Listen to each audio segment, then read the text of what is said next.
എല്ലാ പ്രിയപ്പെട്ടവർക്കും ക്രിസ്തുയേശുവിൻ്റെ നിസ്തുല നാമത്തിൽ സ്നേഹവന്ദനം അറിയിക്കട്ടെ. ഇന്നത്തെ നമ്മുടെ ധ്യാനത്തിനായി വിശുദ്ധ മത്തായി എഴുതിയ സുവിശേഷം 26-ാം അധ്യായം 49-ഉം 50-ഉം വാക്യങ്ങൾ. മത്തായി 26-ന്റെ 49-ഉം 50-ഉം. ഉടനെ അവൻ യേശുവിൻ്റെ അടുക്കൽ വന്നു, റബ്ബി വന്ദനം എന്ന് പറഞ്ഞ് അവനെ ചുംബിച്ചു. യേശു അവനോട്, സ്നേഹിത, നീ വന്ന കാര്യം എന്ത് എന്ന് പറഞ്ഞപ്പോൾ അവർ അടുത്ത് യേശുവിൻ്റെ മേൽ കൈവച്ച് അവനെ പിടിച്ചു. കർത്താവിൻ്റെ പരിശുദ്ധ നാമം വാഴ്ത്തപ്പെടുമാറാകട്ടെ. ഇനി നിങ്ങൾ എൻ്റെ ദാസന്മാരല്ല സ്നേഹിതന്മാർ എന്ന കർത്താവിൻ്റെ വെളിപ്പെടുത്തലിൻ്റെ പശ്ചാത്തലത്തിലാണ് ഈ വേദഭാഗം തിരഞ്ഞെടുത്തത്. ഗുരുവഞ്ചനയ്ക്ക് ഉറങ്ങി പുറപ്പെട്ടു വന്ന യൂദ ഇസ്കരിയാത്തോ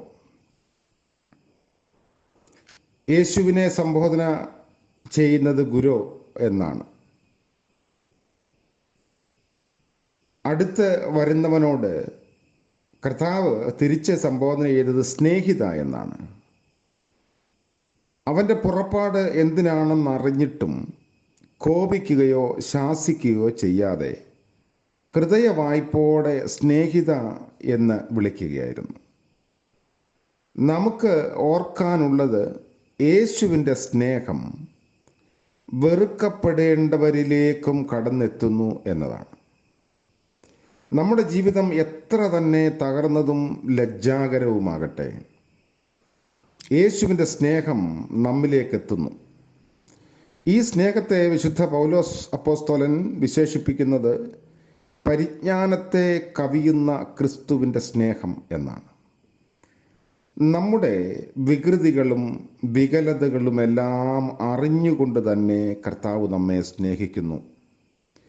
അവിടുന്ന് നമ്മെ വിളിക്കുന്നത് സ്നേഹിത, വാത്സല്യവാനെ എന്നാണ്. How sweet and honey like is his love. ആ സ്നേഹം എത്ര മാധുര്യമുള്ളതാണ്. ജീവിതത്തിൻ്റെ എല്ലാ അവസ്ഥയിലും ചേർന്ന് നിൽക്കുന്നു ഈ സ്നേഹം. ഉത്തമ സ്നേഹിതൻ ജീവിതത്തിൻ്റെ എല്ലാ അനുഭവത്തിലും അവസ്ഥയിലും വിട്ടുമാറാതെ ചേർന്ന് നിൽക്കുന്നവനാണ്. എന്നാൽ മാനുഷിക സ്നേഹിതരിൽ പലരും നമ്മുടെ ഉത്കർഷത്തിലും വിജയങ്ങളിലും പങ്കുചേരും. എന്നാൽ നമ്മുടെ പരാജയങ്ങളിലും തകർച്ചയിലും നമ്മെ കൈവിട്ടു പോകാം. ഇളയ മകൻ പഠിപ്പിക്കുന്ന ഉപമയിൽ കാണുന്നത് അവൻ്റെ തകർച്ചയിൽ സ്നേഹിതന്മാർ എല്ലാവരും അവനെ കൈവെടിഞ്ഞു എന്നതാണ്. ഉത്തമ സ്നേഹിതനായ യേശു നമ്മുടെ സന്തോഷങ്ങളിലും സന്താപങ്ങളിലും പങ്കുചേരുന്നു. ബഥാനിയയിലെ കുടുംബത്തിൻ്റെ അനുഭവം നോക്കുമ്പോൾ യേശു മാർത്തയെയും മറിയയെയും ലാസറിനെയും സ്നേഹിച്ചു എന്നാണ് രേഖപ്പെടുത്തുന്നത്. യോഹന്നാൻ 11-ാം അധ്യായത്തിൽ ആ കുടുംബത്തിൽ രോഗവും മരണവും ഉണ്ടായി. 2 സഹോദരികളും ദുഃഖത്തിൽ ഇരിക്കുമ്പോൾ അവരെ ആശ്വസിപ്പിക്കാൻ യേശു അവിടെ കടന്നു വരുന്നു. കരയുന്നവരോടുകൂടി കരയുന്ന ഉത്തമ സ്നേഹിതനെ അവിടെ നമ്മൾക്ക് ദർശിക്കാം. വലിയ ഒരു വിരുന്ന് നടക്കുകയാണ്. ആ വിരുന്നിലും അവരുടെ സന്തോഷത്തിലും പങ്കുചേരാൻ യേശു അവിടെ ആഗതനാകുന്നു. കാനാവിലെ കല്യാണ വിരുന്ന്. ഈ സ്നേഹിതൻ നമ്മുടെ ബാല്യത്തിലും യൗവനത്തിലും വാർദ്ധക്യത്തിലും എല്ലാം ഒന്നുപോലെ നമ്മോട് ബന്ധപ്പെട്ട് നമ്മെ സഹായിക്കുകയും നയിക്കുകയും ആവശ്യമായ പ്രചോദനം നൽകുകയും ചെയ്യുന്നു. അരിസ്റ്റോട്ടിൽ വിഭാവന ചെയ്യുന്ന തരത്തിൽ ജീവിതത്തിൻ്റെ എല്ലാ പ്രായത്തിലും അവിടുന്ന് നമ്മുടെ ചാരെ ഉണ്ട്. കുഞ്ഞുങ്ങൾക്ക് അവിടുത്തെ ദൃഷ്ടിയിൽ പ്രത്യേക സ്ഥാനമുണ്ടായിരുന്നു. യുവാക്കൾക്കും അങ്ങനെ തന്നെയാണ്. ഒരു യുവാവ് കർത്താവിനെ സമീപിച്ച ശേഷം പിൻവാങ്ങുകയായിരുന്നു. അവനെയും കർത്താവ് സ്നേഹിച്ചു എന്ന് കാണാം.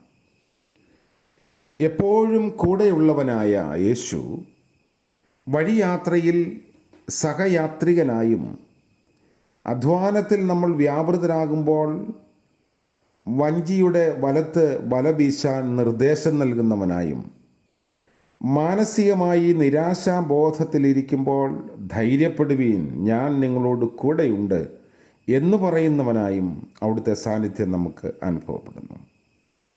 അതുകൊണ്ടാണ് നമ്മൾ ഹൃദയത്തിൽ ഒരുപാട് വഹിക്കുന്ന ഒരു ഗാനം, what a friend we have in Jesus എന്നത് കൂടെ പാടുന്നത്. യേശു എത്ര നല്ല സ്നേഹിതനാണ്,